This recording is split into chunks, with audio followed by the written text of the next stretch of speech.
Hey everyone. So I've recently taken an interest in Napoleon Bonaparte, who I think was a fascinating character. I started becoming interested in him from watching this PBS documentary that I highly recommend. It's like a four-part, roughly 4-hour series that I'll link to in the description here.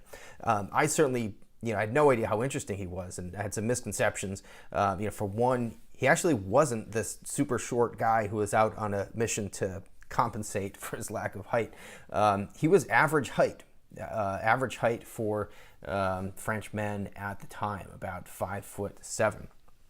He was actually a very, very disciplined, very driven, and very intelligent person.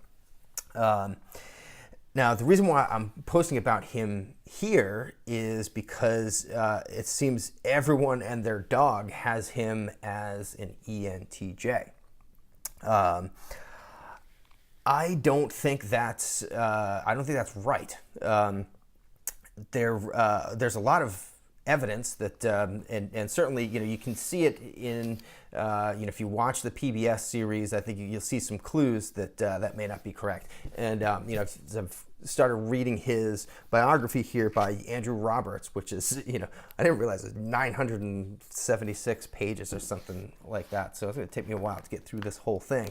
But there is some pretty good evidence there that he was not an ENTJ. Now, he was, I think, because ENTJ is often nicknamed the field general, and Napoleon was, one of the greatest generals of all time. I think it's a short leap to, imagine him as an ENTJ.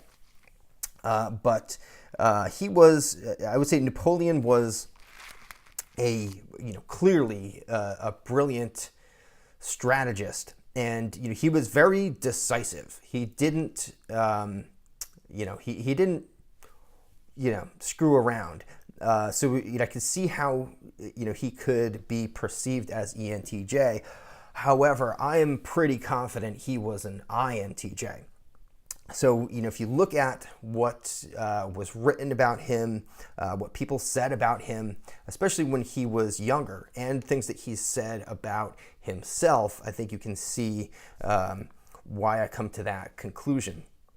Now, as people get older, they tend to become more well-rounded, especially especially through education and, experience, certainly, rising through the ranks of the military and, becoming emperor, that's going to,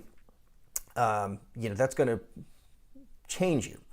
But when you look back to when he was a kid in particular, when he was in school and, when he was on the way up before he became a big deal, I think you can clearly see that he was a very shy, reserved, and very kind of thoughtful and reflective person. So ENTJs are going to be they're just going to be faster out of the gate. They will tend to be more social. They will tend to be, it's not like he went to military school and was like the everyone started following him. That was not the case at all. He was very, very studious and very isolated. He didn't hang out with anybody.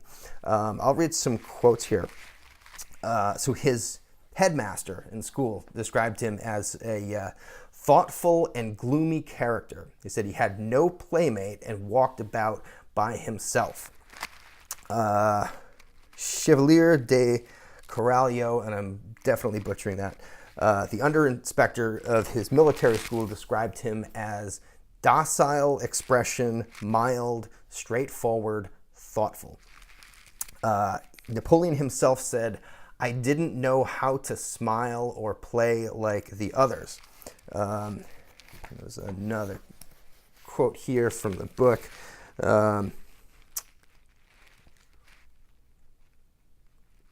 So he's described as being, by someone who knew him, as having a natural reserve, which led him to seek solitude and rendered his general demeanor somewhat disagreeable.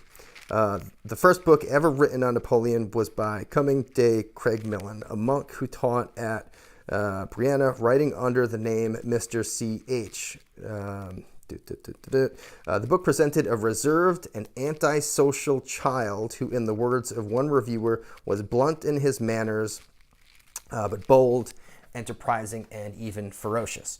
So, Napoleon had a fire in his belly. This was a very driven man. However, he was not an extrovert. So I think, if you do a little bit of research, I think you'll find that ENTJ is not accurate. If you are interested in help in determining your own type, you can go to whattype.com/mytype. And you can sign up for a Skype session there. And I'm also going to be taking students soon. So if you're interested in learning how to profile, you can go to whattype.com/lessons. Cheers.